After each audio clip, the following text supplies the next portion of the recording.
ত্রয়োদশ জাতীয় সংসদ নির্বাচনকে সামনে রেখে নির্বাচন কমিশনের সঙ্গে রাজনৈতিক দলগুলোর সঙ্গে শেষ দফা সংলাপ রীতিমতো উত্তাপ ছড়িয়েছে আগারগাঁও নির্বাচন ভবনে। স্বচ্ছ ভোট, আস্থার সংকট কাটানো, আচরণবিধি কঠোরভাবে মানানো, এই তিন ইস্যুকে ঘিরেই জমে উঠেছে আলোচনার মূল কেন্দ্র।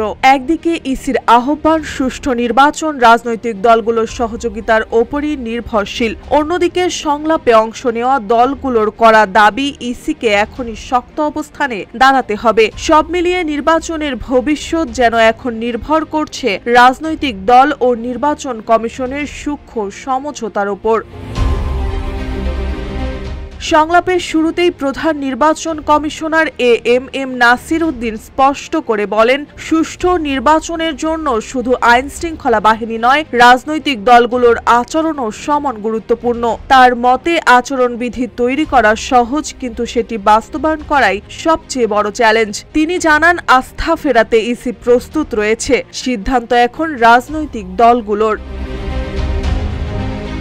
সংলাপে বিএনপির পক্ষ থেকে ডক্টর আব্দুল মঈন খান সরাসরি প্রশ্ন তোলেন ইসি নিরপেক্ষতা নিয়ে। তিনি অভিযোগ করেন, সরকারের কাছে নতজানু থাকলে কোনোভাবেই সুষ্ঠু নির্বাচন সম্ভব নয়। তার দাবি, রিটার্নিং অফিসারদের সরকারি আমলাদের মধ্যে না রেখে ইসির নিজস্ব কর্মকর্তাদের থেকে নিয়োগ দিতে হবে। মঈন খানের কথায় গতবারের মতো বাটন টিপে ফলাফল বদলে দেওয়া যেন আর না ঘটে, সেই নিশ্চয়তা দিতে হবে ইসিকে।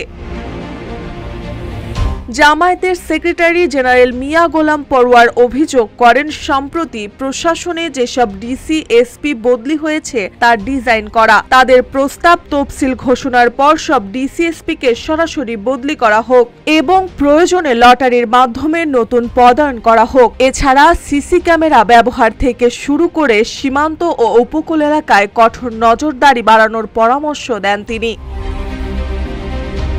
সংলাপে এনসিপি জানায়, তারা নির্বাচনে পূর্ণ সহযোগিতা করবে, তবে গণভোটের সময়সূচি, নিরাপত্তা ও প্রতারণা প্রতিরোধ ব্যবস্থা দ্রুত প্রকাশ করতে হবে। তাদের অবস্থান স্বাধীন ইসি থাকলে রাজনীতি শান্ত থাকবে।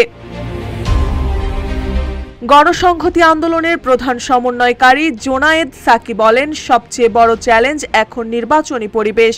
তাই তিনি সরকারের পাশাপাশি ইসি ও রাজনৈতিক দলগুলোকে নিয়ে একটি মনিটরিং কমিটি গঠনের প্রস্তাব দেন। সাকি আরও অভিযোগ করেন, ফেস্টুন, বিলবোর্ড ইসি নিয়ন্ত্রণে ব্যর্থ, প্রতীক পরিষ্কার নয়, প্রচার পরিবেশ অসম, তাই এখনই কঠোর ব্যবস্থা নেওয়ার আহ্বান জানান তিনি। সংলাপ শেষে স্পষ্ট, আগামী নির্বাচনের উত্তাপ এখনই চরমে। দলগুলোর দাবি বাড়ছে, তাপ বাড়ছে ইসির ওপরও। সুষ্ঠু ও গ্রহণযোগ্য নির্বাচন হবে কিনা তা নির্ভর করছে আচরণবিধি বাস্তবায়ন, প্রশাসনিক নিরপেক্ষতা আর রাজনৈতিক দলগুলোর আন্তরিকতার ওপর। দেশের চোখ তাই এখন ইসির দিকে, তারা কিভাবে সামাল দেয় এই কঠিন সমীকরণ। মার্জিয়া মৌ, রূপালী বাংলাদেশ।